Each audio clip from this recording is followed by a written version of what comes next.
Okay, welcome back. Welcome back. You man, Daren K in here, of course. I am excited to have this conversation today. So many things going on in the world, but we're gonna focus. We're gonna hyper focus on Baltimore. So much going on in Maryland. I am pleased to have on the line brother Daren Muhammed.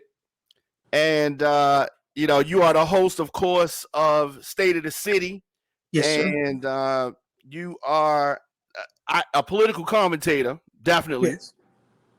I think you're an activist as well. Yes, sir. Often imitated, never ever duplicated. Yes, sir. Absolutely, absolutely. So, we're going to talk about this 2022 primary. And but we talk about Wes Moore and whatever else you want to talk about. But okay. It's been a while since we had a chance to chop it up. So what's been going on with you? Well, brother, first let me thank you and thank your family, just for your friendship, for our relationship, for being able to have these conversations that we've been able to have. I got to thank you. I got to thank your family. I got to thank, of course, your extended family in terms of your producers and all of those that have helped to make Radio on Fire possible through the years. So just thank you for this opportunity, and thank you for just being here. And it shows like this, in terms of independent media, that's going to really make the changes in these prospective cities, the states, the country, and on the planet right now. So just thank you for this format, and just continuing to be here and be consistent and persistent with providing this platform and with this format. So I can't start without first saying thank you, my brother. Definitely, absolutely. Yes, sir.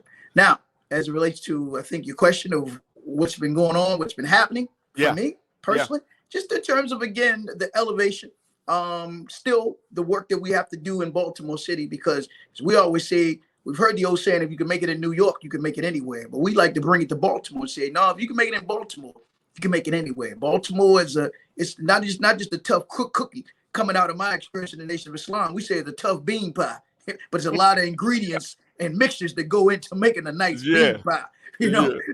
So that's important, that if you can make it in Baltimore, with the various different communities, of course, the schools, the institutions, of course, our colleges, the hospitals, the town, and of course, being able to navigate the terrain in Baltimore from the different perspectives, the different parts of town as well, and still keep your sanity and your humanity. That's the other part when we talk about the politics and the politricks that go on in Baltimore as well, especially during election time and election season, but just your every day-to-day vicissitudes of life that our people have to go through, to be able to I think, one, understand our role as Black men, our roles as Black fathers, our roles in terms of again, teachers, our role as elders, for any of us that have been honored to be the age of 50 or older, which I am. So I've been honored. I'm coming up on a birthday in a few days in which I'll be 56 years old. So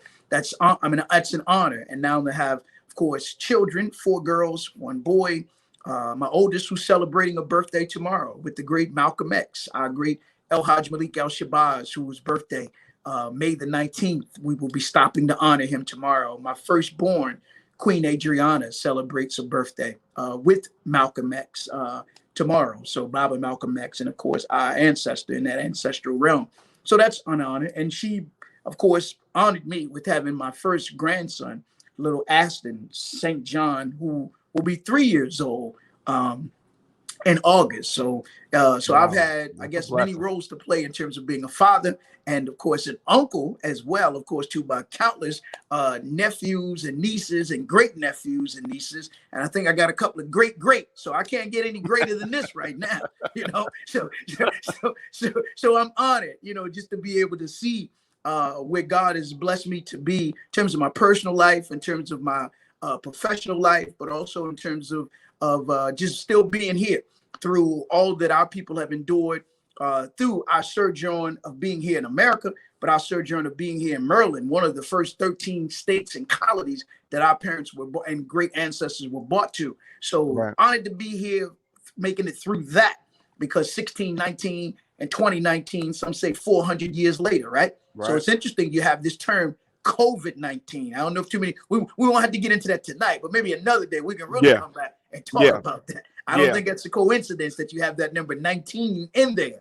But nevertheless, just through these last 2.5 years, since the pandemic, scamdemic, transdemic, I always say we're still here, we're still clear, we're still sincere, and living our lives without no fear. And that's very important. And at the root of that, as one of my great teachers, of course, you always were able to see and hear my numerous interviews with the late and sage for all age, Baba D. Gregory. He always said, it's one thing to be loving, but can you be lovable? So I think that what has allowed me to endure personally and allowed us to endure really is our love. And that's going to be key for what of course remains to get us to the next level in America, but also in terms of what's taking place globally inside of America and outside of America. Absolutely. And so, you know, for the last few years, I have been in Atlanta and I have been in Dallas working with different candidates and working on some media things. But I really feel that the time is now that I have to come back to Baltimore and reestablish some things. And so we have transitioned from Radio on Fire now to On Fire TV. Okay. And so we're going to be, thank you. And we're going to be doing, some expansion in that regard. And so I'm definitely going to be talking to you about some things. But, when we talk about candidates and, I was familiar with Wes Moore before he announced his candidacy, but I guess around the time he was doing exploratory, and I think he may have toyed with running for mayor at during the last election. Right. But I saw, I guess, when he was exploring running for governor, and I'm reading up on him and looking at some of his interviews. I read his book, and I thought, of course, you take something that's surface. And I thought, this sounds like a good story. Yes. This sounds like somebody that I could get behind. Yes, and sir. But I'm gonna tell you the funny thing. The first person that I mentioned this to when I was watching him was my mother. Mm-hmm. And my mother said, I don't know about him. Right. And so she said it to me a couple years ago. Right. And mother's I said, intuition. Mother's intuition. Why? You know what I mean? And so she said, I don't know where I really don't know where he stands. You know what I mean? Right. So she says, I can't really pinpoint where he's coming from, and that stuck in my mind. And then of course he's as you run a race, things are gonna come up. That's people are going, gonna have opposition research, you're gonna have people throwing stuff at you. Mm-hmm. And so there was some dossier floating around that I happened to see. And so what are your thoughts on candidate Wes Moore as a person, the whole thing? Right. Well, as it relates to Wes Moore as a person, I don't know him. I've never met him. Been in the same room with him where I may have been at some event and he maybe came through, but we've never met. But I know of him through, of course, this book, The Other Wes Moore. In terms of his work, I don't know of the work that he's done in Baltimore City. I've heard him talk about work that they've done in Baltimore City. There's a lot of people since the 2015 Freddie Gray, what many call the riots, the rebellions, the uprising. There were a lot of people that I thought were sent into Baltimore prior to that. And as a lifelong activist, I've been an activist in Baltimore City since the 80s and the late 80s, early 90s, of course. And then growing up in Baltimore, because as you know, Baltimore, it's all about, what high school you went to, right? So for those that know me, they know I went to Dunbar, right? So those that know you know which high school you went to, which was Evanston. So that's how Baltimore, that it's like in most cities, but particularly in Baltimore City, it's all about what high school you went to. Very true. Where did you grow up? What neighborhood? Where you grew up in? Right. I grew up in the 1700 block of McCullough Street. The corner store was Herb Johnson Grocery Store. Mr. Herb and his beautiful wife, Miss Puddin, had two sons, Joey and Eddie, or Joey and I think it was Joey and Thomas, right? And then down on the other corner was on Mr. Pete, and his son Tony had a little store on the corner where we would go as well. And they had the marble floors, they had the marble countertop, they had the nice little bar stools you could sit on. So you remember all of those things, but that's part of our childhood. We remember the elementary school we went to. We remember the recreation center when we first got involved in we call it the rec life, right? Which of course was a part of the extension of our lives. So all of that was part of our growth and our upbringing. When this person, Wes Moore, was brought to my attention, pardon me, it was by another brother who has been doing radio for years, who I went to Dunbar High School with, which was Donnie Glover. So Donnie Glover had asked me he said, do you know about this guy, Wes Moore? And I said, which Wes Moore are you referencing? I said, are you talking about my nephew? He said, no, it's a guy who wrote a book, The Other Wes Moore. So I said, well, I don't know that Wes Moore. And is there anything, can you tell me anything about this Wes Moore? So Donnie couldn't say, he's somebody who's been doing radio for years. So he couldn't say, well, he went to so-and-so high school. He grew up so-and-so. He went to so-and-so church, because that's the other part of Baltimore. It's all about the churches or your religious institutions as well, right? So Donnie couldn't put the meat on the bone. So that right there to me was already a red flag that was some things that didn't add up about this guy calling himself the other Wes Moore, So Donnie never said, well, let me link you up with him. He never said, let me bring you on the radio show and I'm going to have him on, right? So that we could have some conversation. Ain't necessarily had to be confrontation, but in that conversation, people will tell you who they are based on the information that they share. If we got that third eye open or we just listening attentively, then a person will tell you what you really need to know or to hear about them. So this could have been, as they say, an ounce of prevention is worth a pound of cure. This could have been nipped in the bud, years ago, when whoever his architects were, whoever his handlers were, whoever the publishers were, or those who were his researchers said that we want to do this book and we're going to entitle it The Other Wes Moore. Now hold that for a second, and I'm going to come to you and share with you. Well, I'll let you. I'll pause right there. But to ask in terms of what did I know about him, I knew nothing about him. Still don't know much about him, other than what I've seen in the news media of him saying he, initially he said he grew up in Baltimore, which we're gonna get into, right? Then said he went to Johns Hopkins and said he was a Rhodes Scholar, which again raises flags in a time of everybody talking about being awoke and being awake. Why would any self-respecting black man, right? When everybody talk about Black Lives Matters, you say, wait a minute, they didn't get that memo in Africa with all them Africans that Cecil Rhodes killed. When you know the history of Cecil Rhodes, what self-respecting black man or woman would want to be a Rhodes Scholar, right?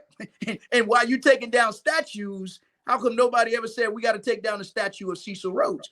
How come nobody's ever said let's take down the statue of John Hopkins, who owned slaves himself? And there was the movement when Kathy Pugh was the mayor here in Baltimore, right in Wyman Park. They took down the daughter of the Confederate statue that's in Wyman Park. But if you just go a half block up the street, the bust of John Hopkins is sitting right there at the campus of John Hopkins. And Wes Moore never stood up and said, let's take that down. No one else who's running for mayor has said, let's take that statue of John Hopkins down. In fact, let's take that name, John Hopkins, off the hospital and off the colleges. So, you can't be selective in what races you want to confront and talk about taking down their statues. And if you are, then you really are not a real activist, because you're not trying to bring about universal change and universal correction. It could be something else that you're really trying to push on the people. So with regards to the removal of statues, right. Do you think that that's something that should happen as far as that? That whole movement? Initially, I think any statue should come down. The real statues we should be addressing are the statues that's on the books, because ain't nobody ever been hung by a statue. Nobody ever been killed by a statue unless somebody chipped away a piece of stone of a statue and hit somebody upside the head with the statue.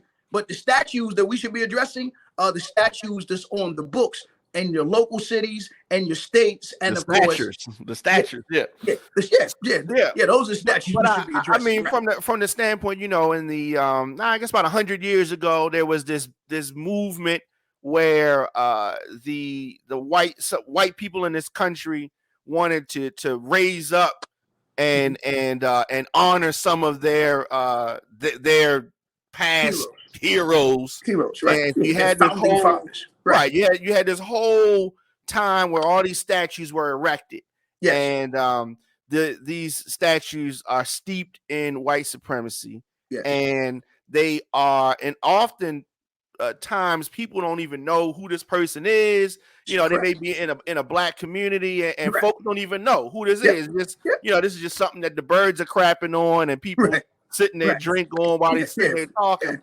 right. and don't even Know the know. history. Yeah, blacks don't Right, know the history. Right. right, right. Right. That's So because they didn't teach us that in many of our schools, but right, also our institutions, and of course, just placing a plaque next to that statue to give the true history of that individual. Right.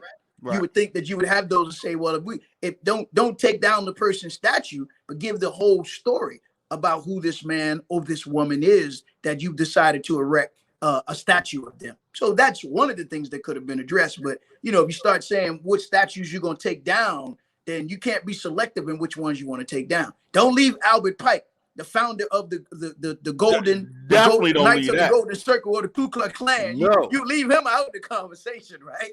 But then you want to take down, you know, Nathan Bedford or Nathan Forrester. Or you want to take his down. Or you want to take down Lee. You say, well, wait a minute. You know, don't be selective in which ones you want to take down.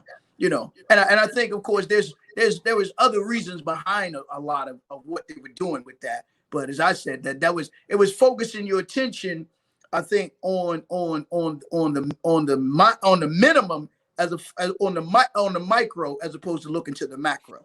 Right, right. But see that you know, and that's where progressive thinkers are, right? So it's just like Right, you do have to have that starting point, and then I right, think you got to continue. But what happens is that we'll go there, and then it'll fall off, and then right, they'll stop with that, and they ain't even finished the job, and then right, they go on to something else. And right, so, but no, you're right. I agree with that, and definitely.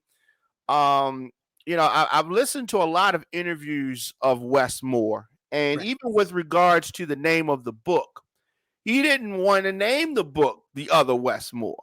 right. The Mm-hmm. title was selected by the publishers. Yeah, well, then the publishers will be held accountable for that, Yeah, because and eventually yeah, we'll seek some legal counsel, because again, when we look at this other Wes Moore, as I shared with you, the other Wes Moore that he's referencing in the book is my nephew, and I'll show you a picture of a family picture of myself and my nephews quickly. And this is, of course, me. I was probably about 20 years old in this picture, so don't laugh when you see it. But I'll show you a picture that was taken years ago. Can you see that? yes, You see me holding not the little boy that I'm holding. That's my nephew George right there. But if I peel all the way to the other side, right? See the boy on the end right there standing up with the towel? yep. That's my nephew Wes Moore right there. Okay, so this That's is the other Wes Moore, who's in prison. and Right. who's in prison. Who's in prison. That's him Yep. right there, the last one on the end. Yeah. Okay. That's his mother sitting there with the red dress on, Mary Moore, my older sister. Good looking family right here. Yep, that's me and my 5 sisters and my 1, 2, 3, 4, 5, 6 at that time, 6 nephews. I got a host of nieces and nephews, you know. So, but that was my nephew Wes Moore, and his brother, who wasn't in the picture, who was his older brother, Tony, Richard Antonio Moore. They were involved in a robbery that took place in February of 2000 at the Brown's Jewelry Store in Pikesville. And 2 other individuals were with them and taking whatever they took out of the store and leaving a Baltimore County police officer who was off duty but was moonlighting there doing security. And he pursued them outside, and they said that he had fired at them, and they, of course, returned fire, and he was struck twice. And I think he died, within an hour or 2 from his injuries. They were on the run. The other 2 suspects that were with my nephews, I think they were caught within a day or 2. And my nephews were on the run. And when they caught them, they were in Philadelphia at my uncle's home, David Ebron, Ebron, is where they were. And what saved my uncle is that one of my sisters that's in the picture had sent a letter and had called my uncle and said that they could be headed that way. When this happened in February of 2000, I was living in Delaware at that time because I was sent to Delaware by Minister Farrakhan to be the student study group coordinator over the Nation of Islam in Wilmington, Delaware. And I was there in Delaware, and she called me. And of course, I said it was unfortunate that they participated in any robbery. And when this occurred, they were not teenagers. They were 29 and 23 years old when this occurred. So I said, surely they wouldn't, think of coming to me thinking that I would, provide any type of refuge for them, because that's not the way I was raised by my parents, by my grandmother, and of course by my sister. When my mother died at 7 years old, my sister Mary was she moved to Cherry Hill, but she helped to raise me at 7 years old, as I had 5 sisters, countless aunts, uncles, and of course cousins, and my grandmother who came up from North Carolina to help keep the family together. So I always, of course, have a deep love for my sister, because I was like an older son to her, being that I was just a few years older than her sons. And she never had any problems with me when I lived with her in Cherry Hill. I think the only problem she ever had was maybe me playing cutting out of school early one day to go take my girlfriend at that time to a movie. That was it. But she'll tell you that, I was a student athlete, playing football and basketball. I was working also. I worked from the time my mother died. It was as if the umbilical cord had been completely cut and severed, because I always worked at 7 years old, from a paper route to selling the News American, to selling the Afro. I remember as a little boy being able, you could get on the bus and ride downtown wherever you had to ride, as long as you were selling the newspaper and you had the newspaper under your arm. So that was just work ethics that was put in me, and put in my nephews as well, But again, as I said, the decision that they decided to do in participating in a robbery was when they were adults, not children. But my sister and my family, of course, had to bear the brunt of that, because while the task force was looking for my nephew, then many of my family couldn't get, a good night's rest or sleep, because they were constantly being harassed by the police, by FBI, because, of course, they were targeted for being part of a killing of a Baltimore County police officer, and Sergeant Bruce Prothero. So there was, constant knocks at the doors, late night hours, early morning hours. So all of that was to see if they could rattle a family member to come forward and say, okay, we have them, we're hiding them out. But it did not happen that way. And of course, then, when this book came out, Wes Moore, he didn't talk to my 5 sisters. He didn't talk to my brothers. I have 2 brothers, and he sure didn't talk to me. Wes Moore and his handlers and the publishers, they went into prison, talked to my nephew Wesley in prison, and they talked to his mother, Mary Moore, my oldest sister, and one of my other sisters, Kathy Denise. They spoke to Kathy. I talked to her, and she said she spoke to him probably about 20 minutes, 2 times for 20 minutes. But they didn't sign any release authorization for him to put our family's business in that book. When he talks about my father, he talks about my mother dying due to kidney disease, but that wasn't any again permission that he received from all of the family to go forward and write that. So it's a lot of things that he embellished in that book to basically promote himself, and I thought that's what the book was, to promote Wes Moore, to say, I'm the good Wes Moore, this is the bad Wes Moore. That is definitely how it was framed. Right. But I mean, and I'm not his attorney, Right. but No. but in order for him to have some of this information that he included in the book, he had to have, like you said, spoke to a family member to get some of the information. Right. And so your nephew, according to the candidate Wes Moore, Right. your nephew and him developed a friendship, and had some correspondence Right. and some kind of communication, Mhm. and Right. it seems like a great story. Like, I could see how you could be inspired to feel like, okay, like, wow, like, one wrong step, and this young adult is in jail for the rest of his life. And I could have gone down a wrong path, but for whatever reason, I didn't go down that path, but I could have easily been in his position and he in mine. Right. And so, and I think that's what he was trying to say.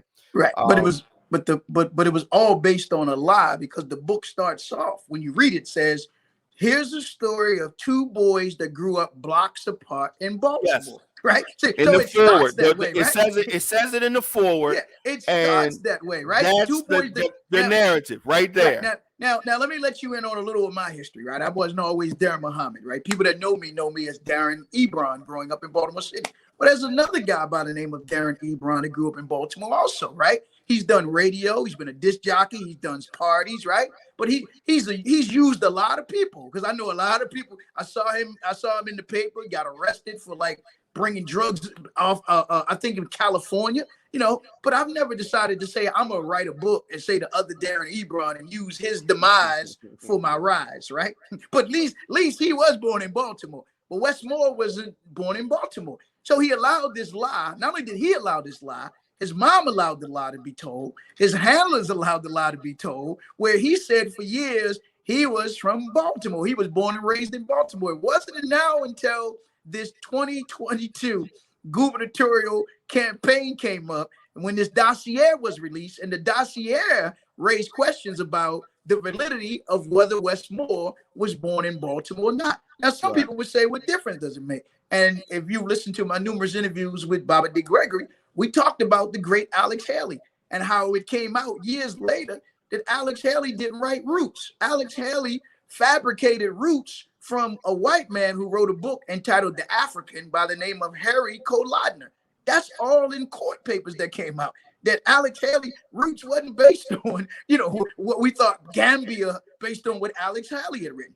Then it came out that Alex Haley didn't write the autobiography of Malcolm X. That was written by a Jewish man by the name of Maury Fisher, who was the publisher of Reader's Digest. He was the editor of Reader's Digest and of Playboy magazine. But most people would thought that Alex Haley wrote that. So Alex Haley, even though he made millions of dollars, Alex Haley eventually had to pay out of court to Harry Kolodner, right? And so for those that say it happened 10 years ago, the book's been out for 10 years or 12 years, what difference does it make? So all you have to do when you tell a lie, all it takes is one person to stand up and tell the truth, and that lie begins to become unraveled, right? But this also goes to the integrity of Wes Moore, the character of Wes Moore, the transparency of Wes Moore, because rather than own up to it, as I've said to Mackenzie Frost and those when I did interviews with them at Fox 45, my nephews have taken responsibility for what they've done. My one older nephew, he died in prison. He had health problems. Wes Moore, my nephew, is still in prison. He's taking responsibility for what he's done.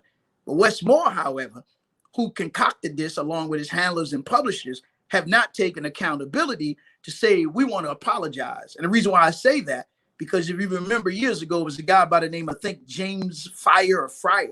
He wrote a book, A Million Little Pieces. He went on the Oprah Winfrey show, and then it came out that he didn't write the book. And Oprah said, I've been hoodwinked, I've been bamboozled, right? So what? She said, I was duped, right? And she said this would never happen again. But this other Wes Moore, is proof that she's been duped, right? Because my sister was invited onto Oprah Winfrey show with Wes Moore's mother, to hold my sister Mary Moore up to say, here's a good mother and Wes Moore's mother, right? Here's the good Wes Moore. Now, here's the mother of this monster Wes Moore, that she was held up to be the dredge or the poster child of all the things that's wrong with Black mothers. And they were trying to portray her as a teenage mother, when, as I said, when my nephews committed this crime and participated in this crime, they were adults. They were 23 and 29. But Oprah didn't allow that information to get out. Wes Moore didn't allow that information to come out. It was to hold him up to say, I'm the good Wes Moore. I'm the Wes Moore you want to be your next door neighbor. But that one over there, that's the monster. Now, my nephew, I think in prison, you don't see things as well as those of us who are not behind bars, per se. So my nephew, I think, clearly has been under a false belief that by letting Wes Moore write this book, that it could lead to him getting a appeal and getting a new trial. And that's what he really thinks. I mean, we had a conversation about this because I haven't been able to go see him in prison and hadn't talked to him in some years. So, but Wes Moore has been manipulative, that when my oldest brother, who introduced me to you, he confronted Wes Moore about it, right? And Wes Moore made a phone call to prison officials to my nephew, and my nephew called his daughter, who then called my oldest brother and said, "Can you leave Wes Moore alone?" Now, after I appeared on Fox 45, I got a call through some sources that are friends with my nephew who's in prison, Wes Moore, to add. He said, "You could have messed things up for me." I said, "I'm not trying to mess things up for you, but you got to understand. This book has messed things up for the entire family. This is not about you. That's being selfish. I understand he's running on emotion, but that would not have happened had it not been for Wes Moore and his handlers trying to quiet down, right? See, they really thought that my family was just some ignorant old black folk in Baltimore, like the Henrietta Lacks family, that they could use us like that, and didn't think that it would ever come a day, as I said, because this Baltimore, like you know me, people that are friends with Wes Moore, from Derek Chase to LaRon Finney. I grew up in Cherry with LaRon Finney. They all know me. So I think they really thought and didn't know who my nephew Wes Moore really was, right? So now they had to go back and try to change things up, where he had to say, "Okay, I'm not born in Baltimore. Baltimore is my home by choice." But that's not what you said in that book. That's not what you've been saying for the last 10 to 12 years.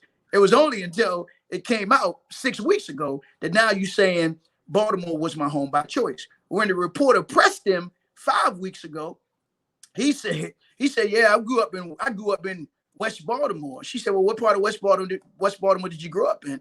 He said, "Waverly." And everybody knows Waverly not in West Baltimore, right? Yeah. So This goes back to character. This goes back to all of those things that he claimed he learned in attending Valley Forge Military School, which is in Pennsylvania, right, and attending Oxford University, and attending Johns Hopkins and all these other prestigious schools, and then being a Rhodes Scholar, being a Freemason in the Prince Hall Lodge. I mean, you talk about, having some nobility here, having some, morals, having some integrity. So when given an opportunity to own up to it and say, "You're right, I owe that family an apology. I owe the citizens of Baltimore an apology," right? I owe first apologize to yourself for allowing yourself to be used that way, right? But they couldn't use you unless you work. It takes two, as they say, two to tango. So again, but he hasn't owned up to it. His mother hasn't owned up to it, because he said his father's name was Wes Moore Sr. He said, "Well, why don't you write a book about you and your dad? Why did you choose to use my nephew?"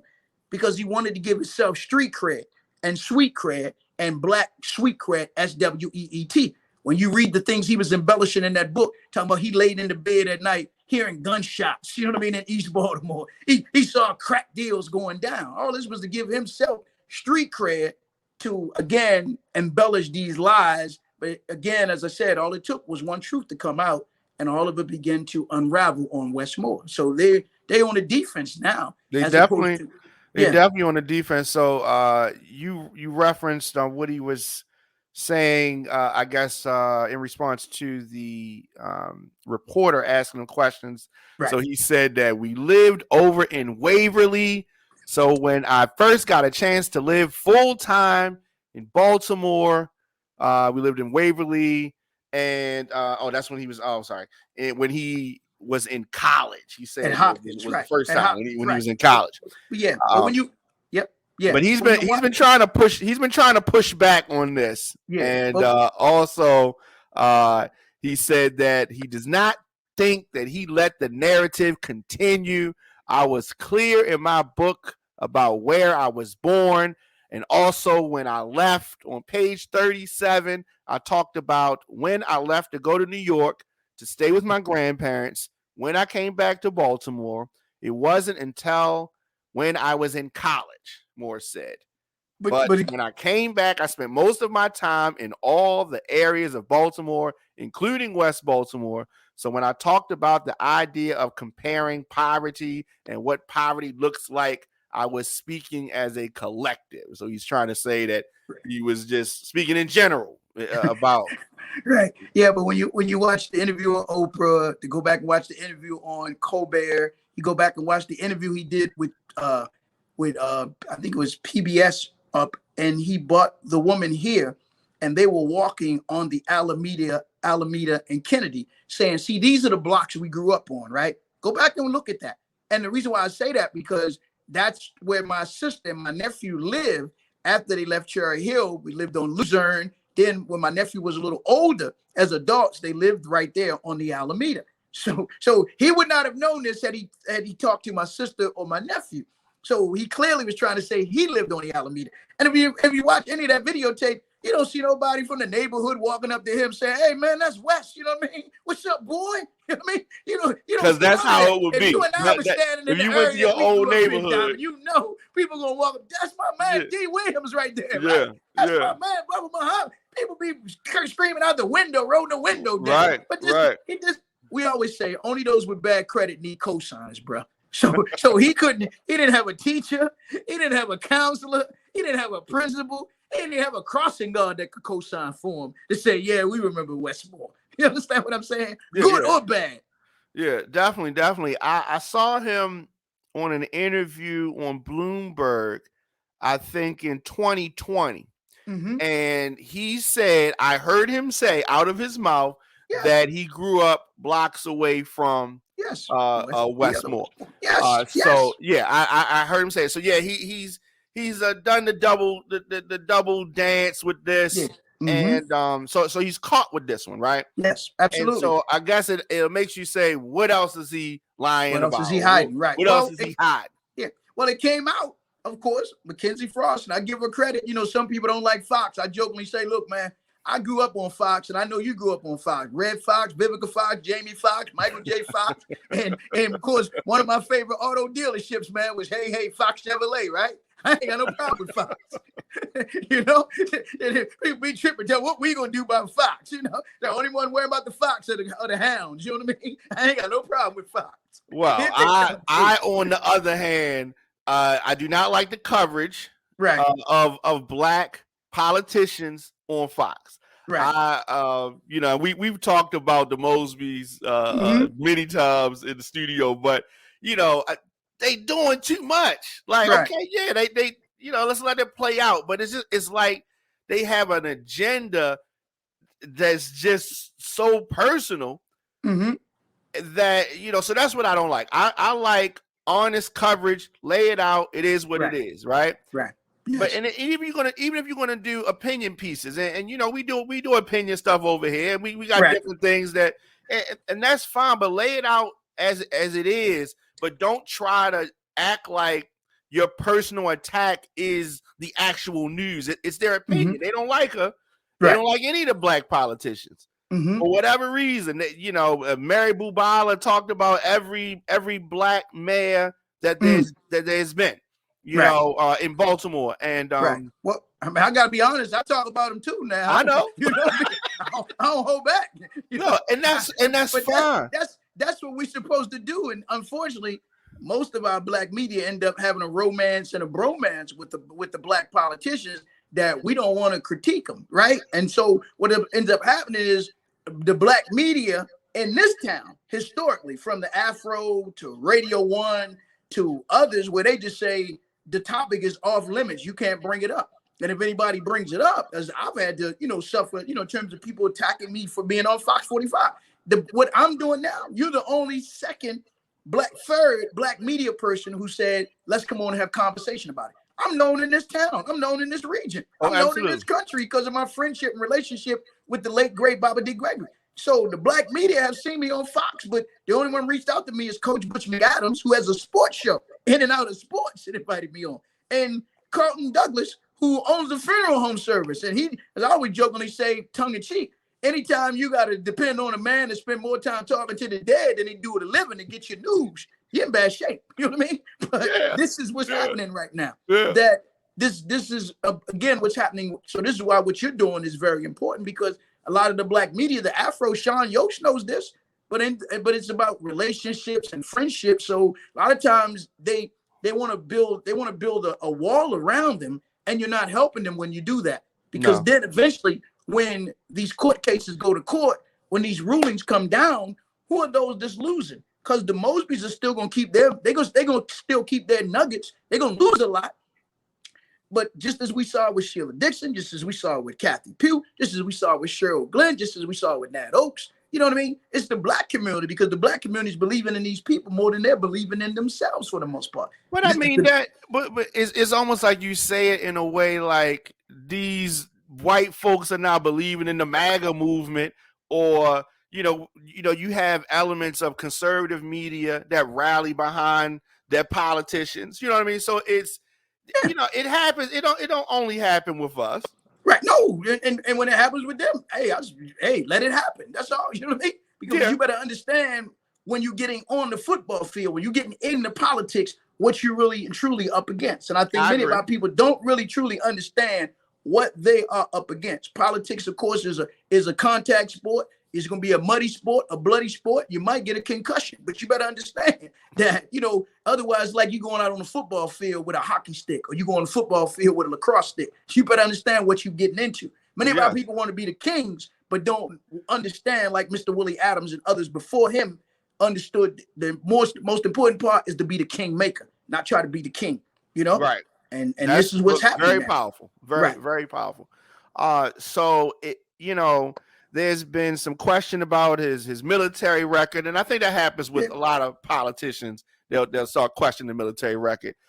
Military record, I guess it is suspect. Definitely. Say it was a bronze medal when he didn't have a bronze medal, right? And normally, if you do something like that and you're in the military, you can be charged. I don't know if they can charge you now. You're in big trouble, yeah. Right? Big trouble, right. But why would you go to that length to do that? You know what I mean? Because this is to embellish. And when questioned about it and talked about, when Colbert and others said you bronze medal, he didn't cut him off and say, no, correction. You understand? Wes Moore, he claimed he's very intelligent. The first Rhodes Scholar to graduate from Johns Hopkins, as he says, right? So he's very intelligent. He's very, intuitive. So he never cut any of them off to correct them, to say, no, I'm not. Let me be clear. I don't have a bronze medal. You know what I mean? And he chose not to do that because he wanted that, that lie to get out there, right? To embellish himself.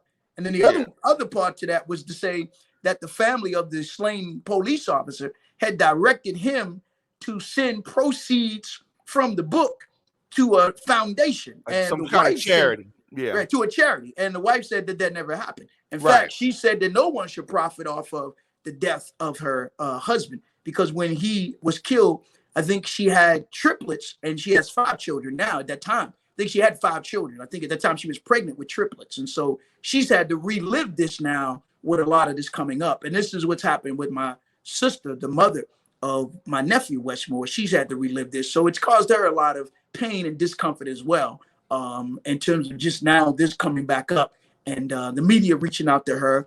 And of course, for this to come out now that the boy, Wes Moore lied, because he could have easily said, look, I'm not from Baltimore. I wasn't raised in Baltimore. I didn't get to Baltimore until I went to Johns Hopkins, but I just want to talk to you about your son. He could have just had some disclosure then.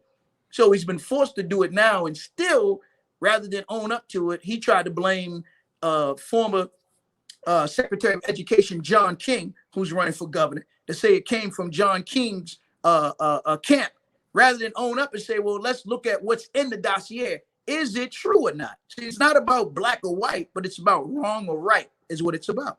And he hasn't owned up to that. So this goes to a deeper question, as your mom said, that she didn't know much about him. And I could go into him, how he's tied to the hedge fund companies, how he's tied to not the hedge fund alone, but the private equity firms, this Robin Hood Foundation, which Soros is the biggest contributor. The history of George Soros, as we talk about with Black Lives Matters and funding. He's a banker. Right. He's a banker. I mean, not just he's a globalist, right? And of course, Wes Moore he worked under Kurt Smoke when you do the research. So he could be a Lancer. Now, I don't know if you know the history about the Lancers with Kurt Smoke, but he could be a Lancer. He worked under Kurt Smoke. Then he worked under George W. Bush in the White House. Then he worked under Barack Obama. So he has the history to, of course, the politicians. So he was around a lot of them. Then he worked for Citigroup. And I don't know if you know the history of Citigroup, but when the 2008 housing crisis hit, Citigroup, along with Wells Fargo and so many others, and Wes Moore he's erased that out of his history. So you don't know. He does that he not was talk one of them. about that. Yeah, he don't want to talk about that. But they were the ones that created these subprime loans that Yes. basically stole a lot of the black wealth from black folk. So what they Decimated us. Yeah. So but he don't talk. He worked for Deutsche Bank and he worked for Citigroup, but he don't ever want to talk about that. That's where it's on black media to do their research. But when long comes someone such as myself, and I say, I think you really want to look at who is this guy Wes Moore, that they basically are running him like they did with Obama, where they said Obama was from Chicago, and Chairman Fred Hampton Jr. said there was no history of Obama being from Chicago. You know, No, but it wasn't. It right, wasn't. he born in Chicago, but this is what they were doing. Or they tried to do it with Cory Booker, where Cory Booker was a Rhodes Scholar also, but he's tied to the hedge fund companies and up in New Jersey, but also in Connecticut. In fact, my late brother Glenn Ford from Black Agenda Report always called Cory Booker the hedge fund hooker. If you ever read any of Glenn Ford writings, he talked about Cory Booker was the hedge fund hooker because there's nothing he wouldn't do for the hedge fund boys, you know, because they was going to run him for president after Barack Obama. So it was going to be Cory Booker or it was going to be Kamala to see how the people basically accepted him. And the people didn't accept Cory Booker. They used Cory Booker against Sharp James, who was a longtime black mayor, successful black man in Newark, New Jersey. They tried to with Harold Ford, right? And it didn't work. Then they tried it with Cory Booker. Then they came with Barack Obama, then Cory Booker. And now it's my belief that that's what they want to do with Wes Moore. But they wanted to run him, as you said, for mayor. They wanted to run for Wes Moore. They wanted to run DeRay McKesson. But the people didn't accept DeRay McKesson. And Wes Moore wasn't as polished, right, at that time. So now I think they thought he's a little more polished. He's got some polish. He got some polish on him now. I saw him speaking at a candidate forum, and you know, I thought that he was going to be more relatable. He's not. He's cold, brother. He's cold. He was not relatable. Not at all, man. He's not at all. And then after the candidate forum, I had a chance to talk with most of the candidaets. Right. He left out the back door, side door. Yeah. Why? When everybody else came out the front door, right? This was the one at Coppin. Yes, it was at Coppin. Right out the side door. You know why? Because he was running from Mackenzie Frost. Now it's interesting. Here's a man that said he was in the United States military, 82nd Airborne. Here's a man that said he went to Afghanistan, fought against the Taliban, the Pakistani, Blackistani, well, maybe not Blackistani, Pakistani, this Stani, and all the other Stani. Come back to America, get in the governor's race. You scared of a little. You even fought against Al Qaeda. You scared a little bitty Al White over here in Baltimore. You running from Mackenzie Fraud. You scared of a white woman in a microphone, a camera in a microphone. That's the man that say he wants to be your governor. He said, "Come on now, that doesn't make sense." Well, maybe he get hired in Annapolis like Larry Hogan does. Yeah, he could. I doubt it. I don't think he'll be able to hide. But I don't think. It'll be I don't tough. think the citizens in the state of Maryland is going to elect not just terms of with everything that's happening in the state right now and since 2020 that they're going to look for somebody that's consistent right now, right? That keep the state stabilized. And I think they'll look at Francho and some others before they consider Wes Moore. Wes Moore may get some votes in Baltimore, may get some votes in Prince George's County, but them other 22 or 21 counties, I don't think so. In fact, I'm certain he won't.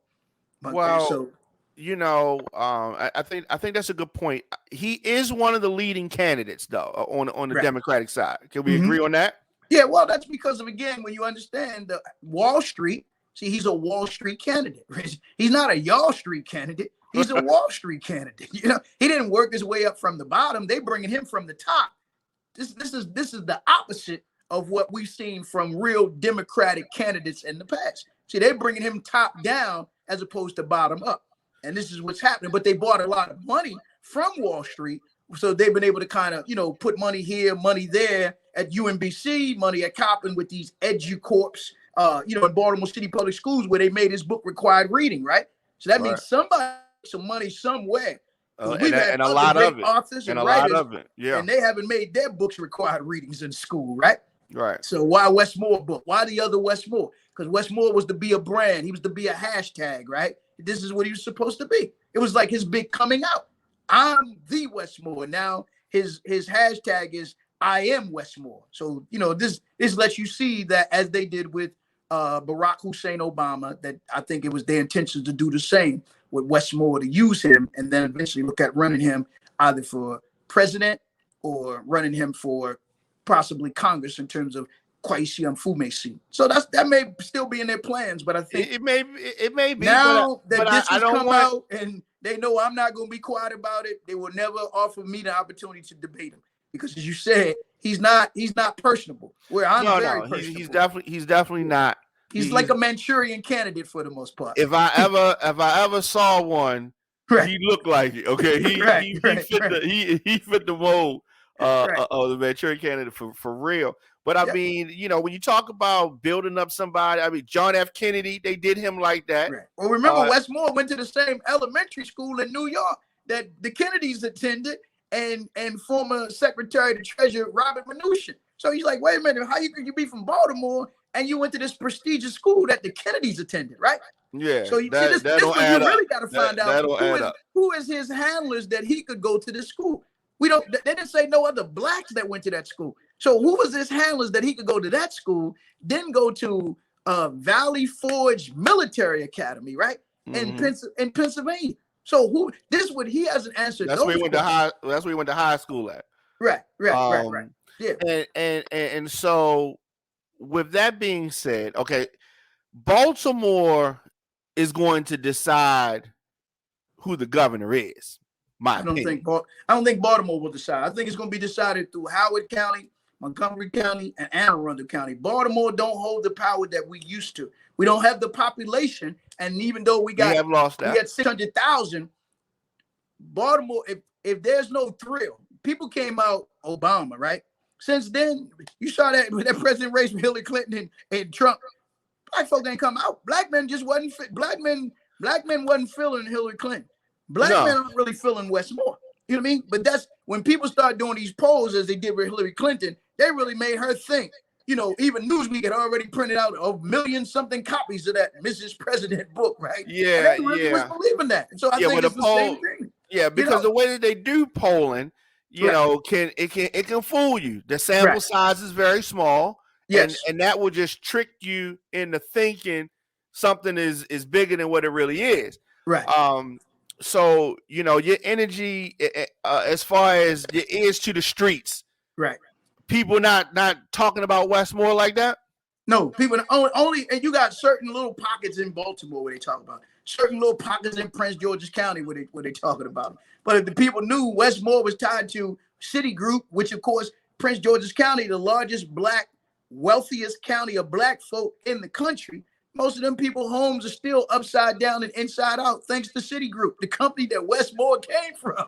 So why would you take a man that did this to you and say you're going to reward him by voting for him as governor? But again, if you had real genuine black media having the necessary conversation we should be having, the conversation most black media is having is we should want to vote for him because he's black. That's it.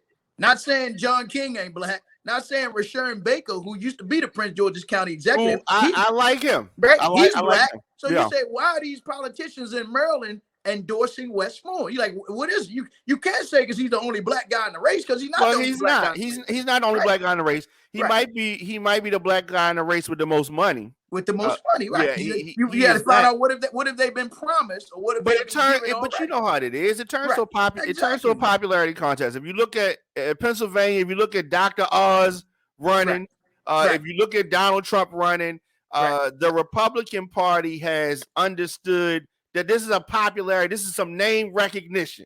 Mm-hmm. Dr. Oz being in the top 2 of a candidate for Senate is based off his name recognition. Yeah, that's in Pennsylvania. A lot of them other states are people that you've never heard of. Well, yes, Trump might endorse, and they're winning right now. Yes, that's true. That's true. But I mean, so we don't have a figure with that kind of visibility here.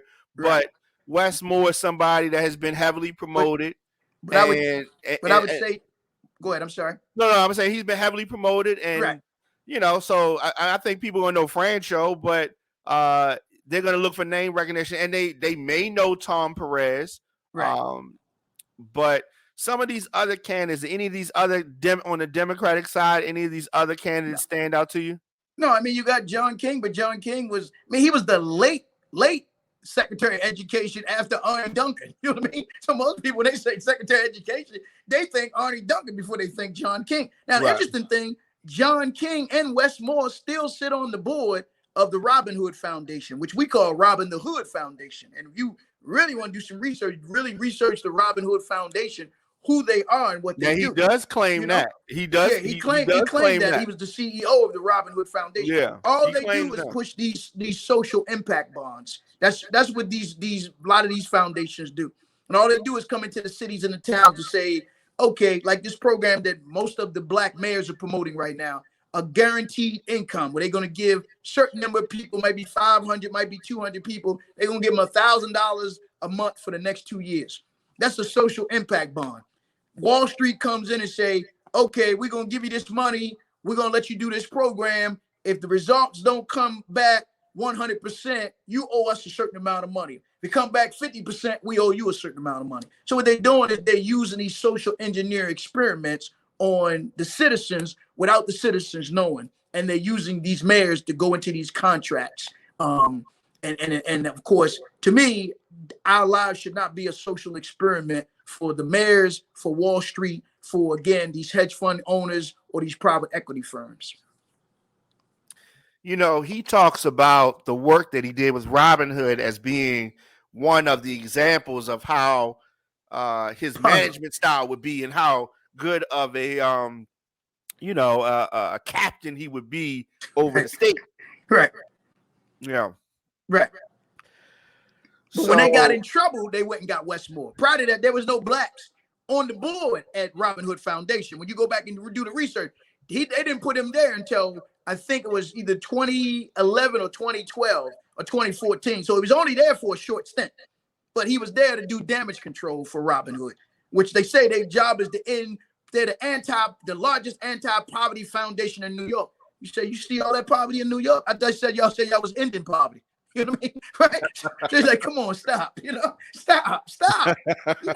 And so when you start, look at those who do report cards on these foundations, Robin Hood doesn't really, pass the smell test in terms of what they claim they're going to do and what they actually have done in New York City or in the state of New York as well. So on the other side, I think that the leading candidate on the Republican side is probably Kelly Schultz. Yeah, it'll be Schultz, or what's the other guy named? Cox, I think. Tim Cox. Yeah, right. But so I think I think Schultz is probably the strongest right. of the two. Cox was the one I think that did get the endorsement of former President Donald Trump. Yes, that's right. True. Yeah, but he's a little right. He's a little far right. Right. Right. I think, and probably too far right for Maryland. Right. Kelly Schultz endorsed by Larry Hogan. Right. And so, do you think that we're going to have another Republican governor here? Because it doesn't seem like nobody's strong enough to you. It's a possibility, but I think that when we get through this primary, and I'm almost certain that I think it'll be Peter Franchot that's going to be the Democratic nominee, and I think that Franchot will most likely be the next governor in the state of Maryland. Yeah. So if it's Franchot and Kelly Schultz, I think he's been around for a long time. Yeah, he was a delegate, and remember, it was Franchot that took down, Governor Schaefer when he was Comptroller Schaefer, right?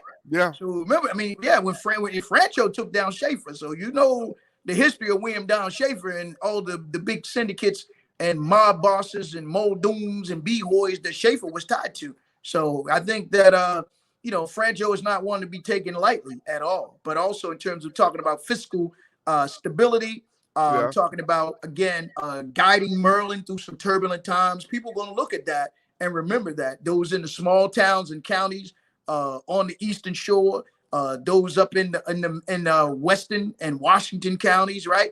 They're gonna look at that. He's very strong in those areas. Right. Yeah. And that's where somebody like Wes Moore is going to struggle. Calvert County, Charles County, a lot of blacks. I'm down that way doing some work. A lot of blacks that have left D.C. and Prince George's County are down in Charles County, Calvert County, Eastern Shore. A lot of people going back to growing food and living off the land now. A lot of people going back to those areas, believe it or not.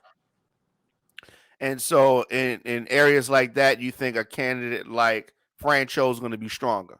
Yeah, absolutely. Yeah. Yeah. Yeah, I think Franco, I think in Montgomery County, I think that he'll win Montgomery County. It's going to be close probably between him and Perez because Perez has lived in Montgomery County. I don't know if you remember, Perez ran for the Senate when Cardin and Kwesi Mfume was running years ago, and they wouldn't let Perez participate in the debate out at MPT. I don't know if you remember that. I do. And they had him arrested. You remember that? That's when he was wearing a toupee. You escorted out. I don't know. Yeah, escorted out. That's when he was wearing a toupee, right? Yeah. Right. Yeah. He threw away the toupee and then became chair of the DNC somehow at some point. So he's part of the party. But before, the party didn't want him to be a senator. So I just find it interesting. They didn't want him as a senator. They didn't want him running as a senatorial candidate, right? To participate in the debate. But now they want him to run for governor. So I just think it's interesting when you look at those dynamics. And some people, sometimes have a little amnesia and they don't remember that. So see how I brought that up? Because I do remember that, that was Perez. And same thing happened with, I think, Rashawn Baker. He ran for governor a few years ago, right? Yep, he did. Right. They didn't want him. So, man, he's been touting Baltimore and talking about what he would do about crime in Baltimore, but at the same time, he didn't do anything to relieve the pain and suffering of the richest blacks in the country in Prince George's County with, again, the mortgage fraud. And I think that you cannot let any county executive, whether it's Alsabrook, whether it's Rashawn Baker, whether it's Jack Johnson, who was there, you can't let them off the hook because, they got direct access to Obama when he was the president, direct access to President Trump afterwards, access to Biden. And they still haven't said we got to do something to help many of these homeowners because they still have not recovered from 2008. And then I think that that's something that America doesn't talk about. And the only way that we talk about it is we force them to talk about it, but not just talk about it. You got to do something about it. How can you go to Ukraine and give them aid, right? But you can't give those that are right in America, right there in Prince George's County, right, to help make them whole again. And that's important. You pick any city in this country needs the money more than Ukraine needs the money. Absolutely. Yeah. Can't get baby formula, but they're giving out free crack. Think about that, right? Can't get free baby formula. But they said they wasn't doing that. Right? No. Go to the Washington Free Beacon. And actually on my page, I have a picture. You go to any city health department. The city health departments are required to give it to those who want the free crack. And that's the interesting part, that when you talk about baby formula not being available, these health commissioners who was running around pushing the jab, right?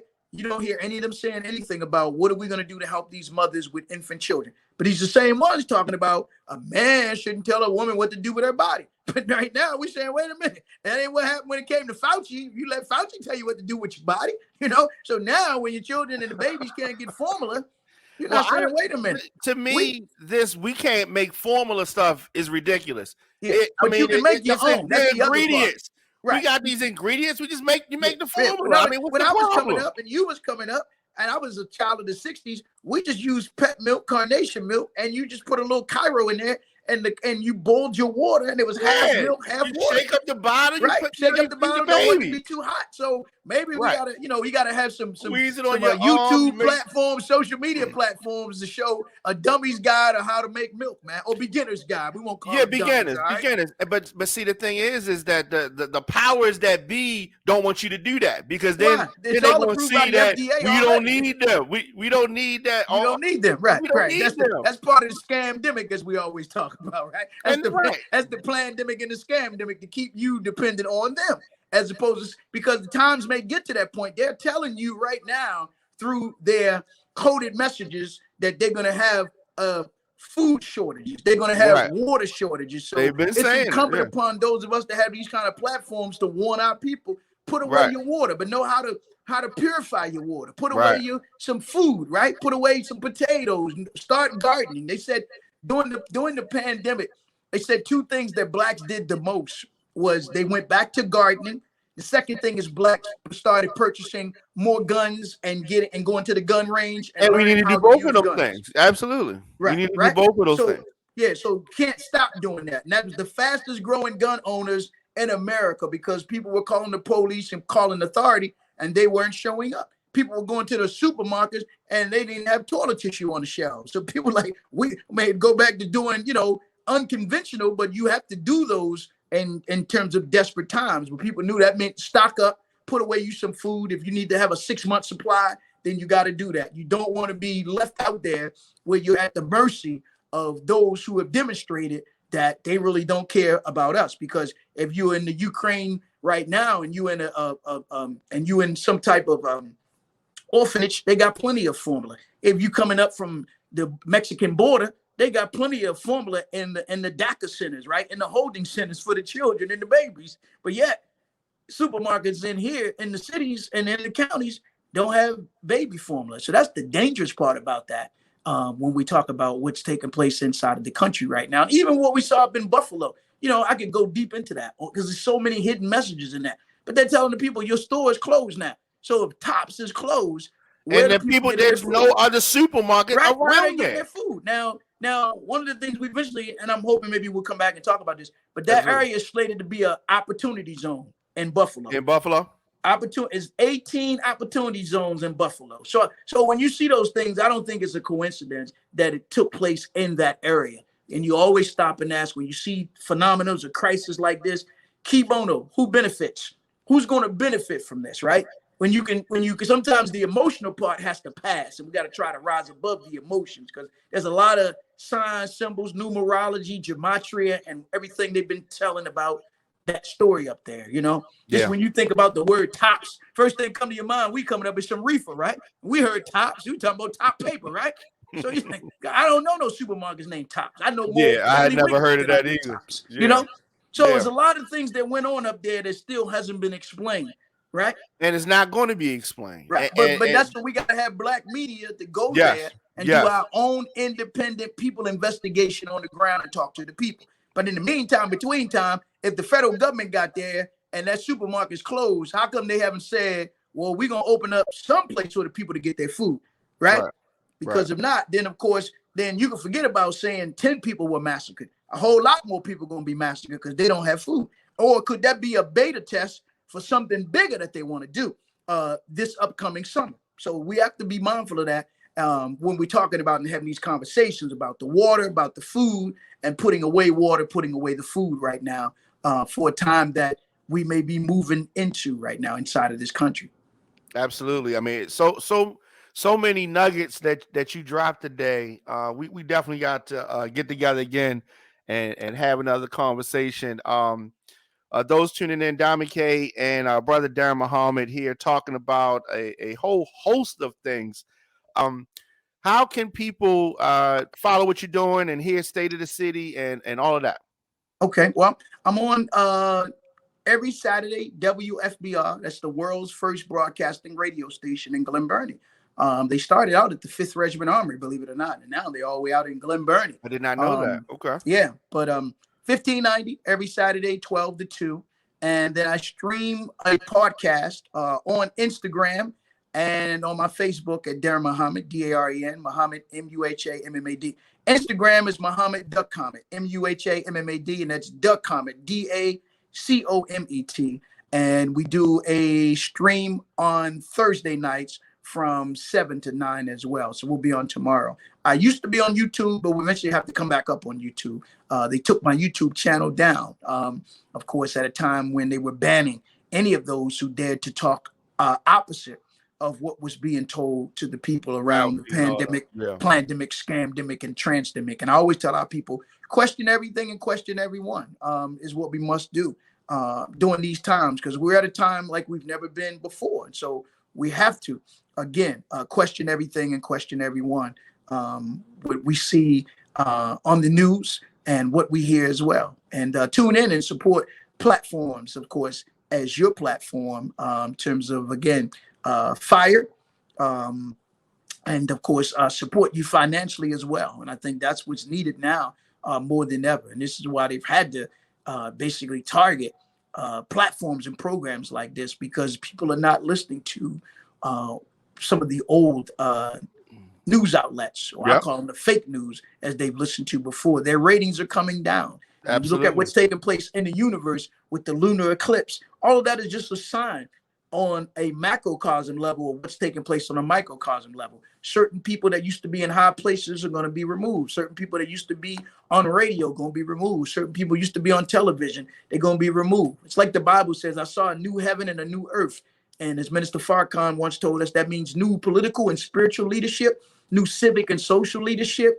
And that means that the other ones have to die off. And I think that this is the time we're in right now, where there are those who are going to have to die off, so that we could see new, true leadership and those that really want to serve our people and serve humanity that's coming forward with these kind of platforms to share the information, not with a lot of foolishness. We can give you information and make you laugh, make you cry, make you testify, but not to dumb it down, not to dumb it down radio and dumb it down media, you know, and that's there's plenty of that. There's plenty of that out there.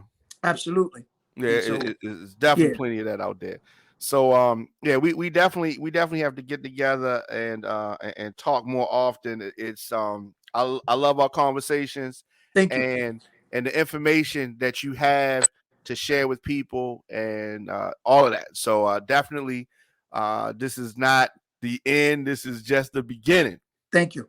Thank you very much. Pleasure's all mine, man. Make sure you give my greetings and love to your mom and to your dad. I met you through them. So just thank you, and to all your family. So just thank you, my brother. And thanks for this platform. And we talk to Sister Nikki, give her my greetings as well. Because I, of course, remember her just being there in studio and helping to make us, you know, in terms of the smooth transition to be able to do the program. So thank you very much, my brother. Absolutely. Go in peace. God bless you. And if I don't talk to you, of course, next week, it is Memorial Day. So we stop and memorialize all of our dead, not just in terms of those in uniform, but those out of uniform as well. So from those to the streets to the suites, my brother, right? So thank you very much. Absolutely. All right. Go in Daren peace. Muhammed here on Fire TV. Thank you. All right. Make sure you send me the link. Will do. All right, my brother. All right. Peace. See you.